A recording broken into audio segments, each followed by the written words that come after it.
Oh, no, that would be practical. I'm videoing. Okay. It feels like something's crawling on on my... my... Tell about the hog that just that just almost trampled us? We did. We just almost got trampled by a hog and I screamed like a little 5-year-old. I thought it was the baby pigs. No, I was more worried about what was in my hair. I can run from a pig. I can't run from something attacking me in the face. The baby pigs though, that because I heard like a high pitched eek, and I'm like I couldn't tell if that was coming from behind me or in front of me. No, I was the squeal. The hog did the grunt. Yes. But yeah, he hightailed it out of here. So yeah, what kind of tree was this? You tell me. Oh no, you know what I think it is? A post oak. Is it? Oh wait, look, it's still trying to grow. It is. Look all the way over there. I think it's got some minor little... Yeah. But look at this pine. Look at this. You see that? Yeah, that one's not gonna last. And then that pine up there went. Oh, but that's good. The top of that went. I really do think it's a post oak, and we don't have a whole lot of those. That makes me sad. Here, I'm gonna go get a leaf. They're growing vertically into this neighboring tree. What, 100 feet? No, not quite. 50 feet, 60 feet. That is crazy. But they're only thorned down at the bottom. Have you noticed that? They're only I pulled it up there. They're only thorned like where somebody would try pulling them down. First 10 feet. That's crazy. Okay, my neighbor and I are out here and we're marking the trail. We're going way farther than we have. And I don't know how you even saw this. Wow. You're just shiny objects. It was. The glass was shimmering. But I don't know how this isn't broken or what it's from. We do know that before either of us were born, there was an animal shelter back here and an old moonshine still. When I grew up, we always came into the woods looking for a moonshine jar. Never found one. So, but I doubt this is a light bulb from a moonshine jar. But I'm curious if any of you know what this is. It's a light bulb. Or how old, what kind of building. So, hey, everybody can do the research. Ceramic. Here, tap on it. Wait, hold on. I have no fingernails. Actually, yeah, the way it's broken, it is ceramic. It looks ceramic. So, yeah, if any of you know anything about this, please let us know. Thanks. Yesterday, my neighbor and I, we walked the whole trail. We marked everything. We have a plan. I think it sounds like a good plan. We scared a huge hog. That's the clip that'll be before this, if you can't understand, because we were just laughing so hard. At the same time that we saw the hog, I think she let go of a branch and it brushed against my head and I screamed like a little girl. I really did. I just totally screeched and she actually thought I was one of the piglets making some kind of screeching noise. She didn't realize it was me right behind her. But this huge hog ran out from a tree and then took a beeline away from us. And then unfortunately we hiked towards where he ran off to, but we never saw him again. We've seen him, Darren and I have seen him when we're hiking. It's not a big deal, but it was so funny. So if you can't understand what we were saying in the clip before this, that's because we were just laughing so hard. But we are ready to move beyond this first live oak tree. Yesterday it was really cool because we found more live oaks that have survived. We found some beautiful magnolias. We found some weeping willows. Our plan is to do just a U-loop. I'm hoping it's going to end up being about a half-mile trail when we're done. It's going to take time. It's going to be a lot of effort. But then after that, what we're calling, the main trail, then we want to do some cutoffs, like straight shots towards the marsh, where we'll have straight shots to maybe some of those weeping willows with a bench, and you can watch the sunset, things like that. This trail is actually behind the property where they're going to have an Airbnb. So eventually guests of the Airbnb can use the trail. That's the plan anyhow. Everything's of course subject to change, but we're back here, we're ready to get going again. So now that we have a plan, I can move forward on days where I'm working by myself. Right now, I'm going to clear out these piles. They've been sitting here for probably a month now. We came back here after a rain. We did a lot of clearing. A lot of stuff was just easy. We pulled it up. We made these piles. But now they're starting to grow small trees. We have to worry about snakes starting to nest in them. So I'm going to take all this stuff, take it to the burn pile. Again, we're burning because we can't just throw it off into the woods. Everything is already, we've lost so many trees have fallen, and there's so much underbrush. It's a fire hazard. So we're carting everything out. Right now, I'm just using a single-wheeled wheelbarrow. At this point, that's not so practical, so I've been researching how to build a cart or maybe find one that's, you know, reasonably priced. But we were even talking about, like, at a certain point, it's really going to be, you know, not feasible to have just this one-wheeled wheelbarrow carting everything out by hand.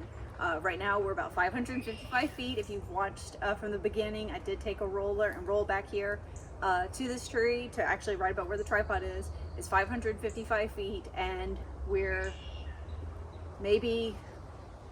not halfway to the trail. On this leg of the trail, we're probably halfway, and then we probably have another 500 and something feet until we start the curve.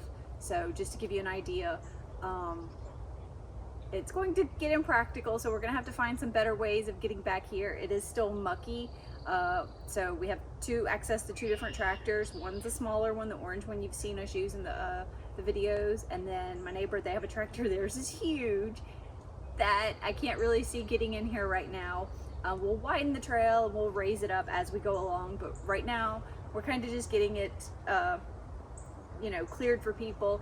What I'm doing and what I've explained to everyone who's coming in behind me, I picked two trees that are staying, and all the small stuff in between those trees goes. That doesn't mean it's a big tree. Sometimes, you know, it's just a small tree that we want to keep, but to me that's like the tree that's staying, so everything in between has to go.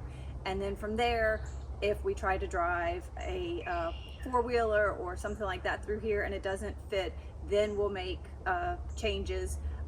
She and I also, we are very conscientious about keeping trees and keeping, you know, we identify the trees. We have, we know some people who would probably just come through and just, you know, cut and say, oh, we don't care what that tree is. But she and I found some sections where it's like, oh no, we want to keep these trees. We don't have a lot of post oaks, which is the tree that fell, that the hog was hiding behind. We don't have a lot of post oaks. We don't have a lot of magnolias. We don't have a lot of cedars. So she and I are very conscientious, and it's like, okay, how do we go around this, or how do we focus on this tree? So we're trying to be as conscientious, but yeah, we do still want to, you know, use this. So some stuff does have to come out. Every time I do pull up something, it hurts a little, but I know every trail I've ever hiked started out like this, and it is better at the end. So right now we're just in the, oh, it's painful to cut things down phase. But another thing, because we are in winter, we have everything poisonous. We have poison oak, sumac, and ivy. And yesterday we were trying to remember our nursery rhymes. Leaves of 3, let it be. I completely forgot what leaves of 4 is, and I think leaves of 5 is friend of Clive. Did I make that up? I don't know. So I guess I need to Google that. That's just what I remember in my head. But yeah, yesterday after we finished, we both went and grabbed the Dawn, took showers in Dawn. I washed everything that I was wearing. So hopefully I don't end up with a really bad poison ivy or poison oak or sumac rash, but I know to expect a little bit. If you have any homemade remedies besides what oatmeal, Epsom salt, I know about those, but if you have anything that works, let me know. We are expecting rain, so I'm going to see how much I can get done before the rain comes. So let me get to it.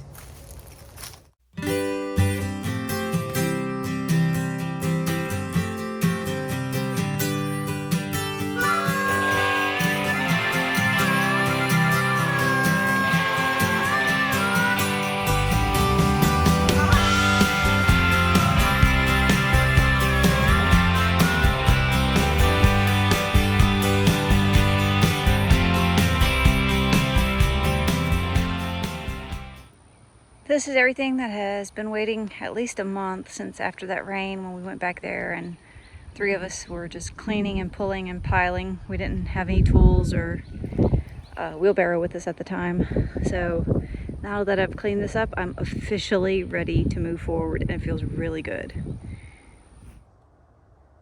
Who's ready to get back on the trail with me?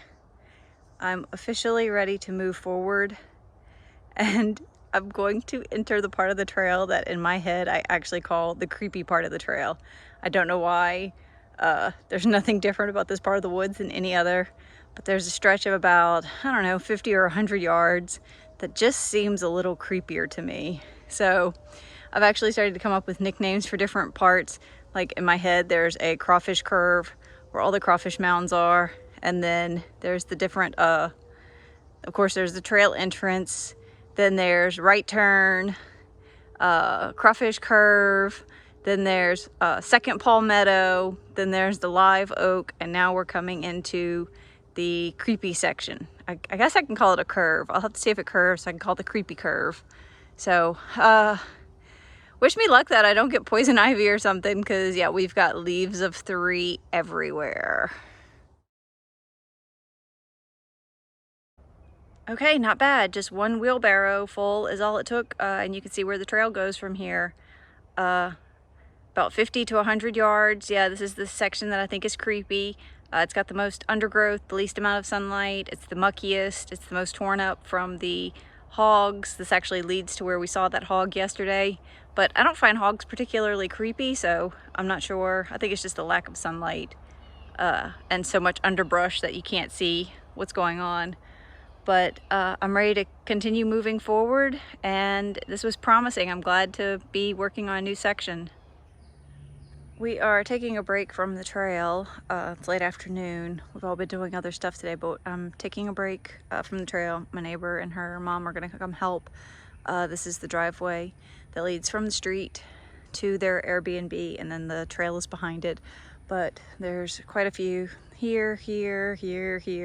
There's quite a few trees that came down in Zeta in October, and not only is it unsightly, it's a fire hazard. Our house is directly across the street, and there are probably half a dozen houses right around here, and we're coming into summer, we're coming into our drought season, and then we get lightning strikes. So we do have, we don't get wildfires like some areas do, but we do have wildfire season here. So we're gonna go ahead and take care of this. There's also a palmetto palm here that we're going to clean up, and then where is it? Right over here there's one. So it'll be nice when you drive in to the weekend rental to see palms and not all these trees down. So we're gonna work on that today and get a little fire going in the burn pile, because we're expecting rain later. So perfect timing.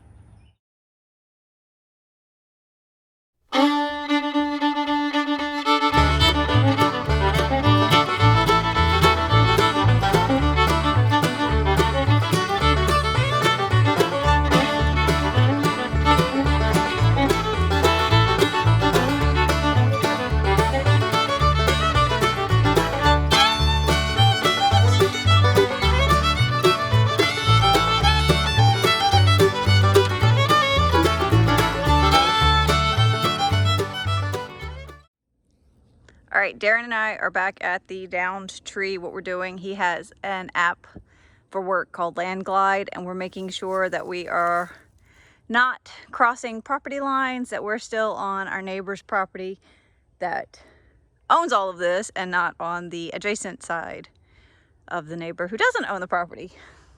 Does that make sense? It says we're in the middle of it. Oh, so we're still good? We're still good. Okay. Yay! And this time we did not scare a hog. Yay! Because it's getting pretty late in the evening. What time is it? It's got to be getting close to what, 4 or 5? I should know what time 5. it is. Oh, yeah, see? All right. So how much farther do you think we have to play with? I can't say. Oh, okay. All right. Let's go a little bit farther along where we mark the trail and see if we're still good. Sound okay? Okay, are these officially going to be our first strawberries? Human eaten? You video? Yeah. Wait, get the end? Or can you get the whole thing by yourself, or it would knock into something? Careful of those on the end. Ooh, I do see some that are ready. Yay, strawberries! Okay, this is super disappointing. Even with the cover, something still got to 2 of the 4 strawberries. So we don't see any bugs or anything. So if you have any idea of what could be eating the strawberries, even with it covered, let me know. Darren changed our toilet a few months ago, and I didn't realize that newer toilets sit away from the wall. So I thought it was gonna cover the old paint spot. Our bathroom has now been 3 different colors. It was, which one was it first? It was the brown, because that was popular at the time. Totally regret that one. Then it was a blue, but it was too baby blue, and then now it's the neutral grayish, the Revere pewter that was super popular from Benjamin Moore. But yeah, I thought the new toilet would cover up my previous laziness, but it didn't. So now taking care of that.